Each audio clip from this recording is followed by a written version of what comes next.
arrest for trafficking illegal drugs across state and international borders. As they pulled Jonathan LeGray from the room, citing a list of crimes, he turned again to look at the baby girl, giving her a tight, ironic grin. "Just say no to drugs, will you, kid?" With that, he was yanked from sight, and the baby's wail rose again. Pleasure is the bait of sin. Plato. Chapter 1. Lies and Lust. I tugged the jean skirt down and tried not to fidget with the straps of the tank top as we stood in line for the show. My shoulders and arms felt naked.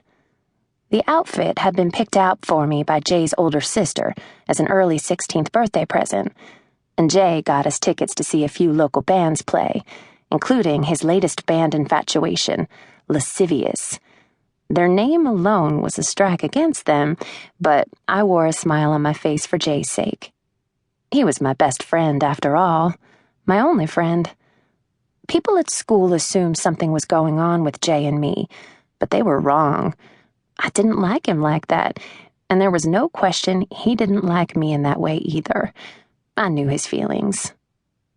I could literally see them and feel them if I allowed myself.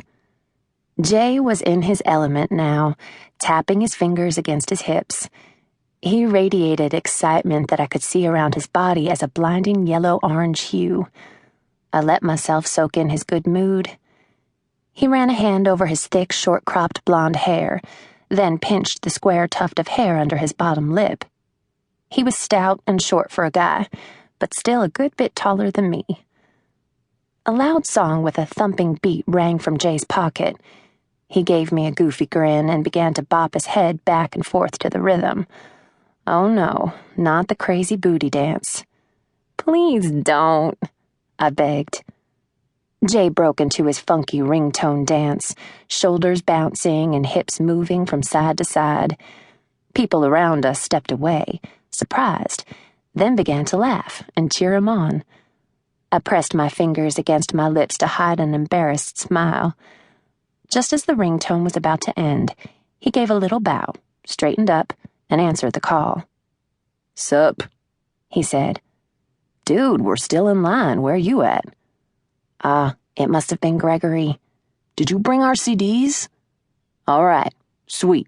See you in there." He shoved the phone into his pocket. I rubbed my bare arms.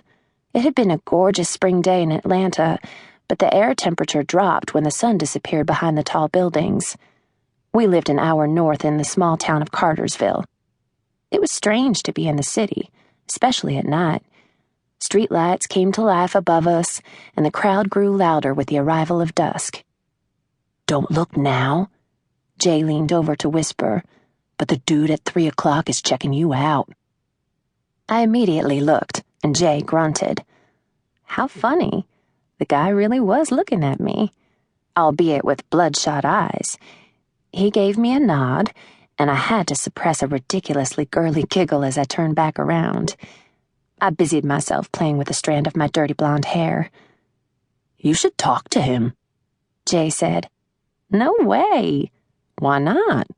"He's high," I whispered. "You don't know that."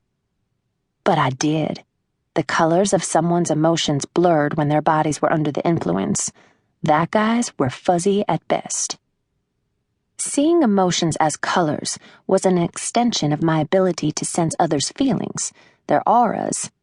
I'd had the gift since infancy. The color spectrum was complicated, as were emotions, with shades of a color meaning different things. To simplify, positive feelings were always colors ranging from bright to pastel.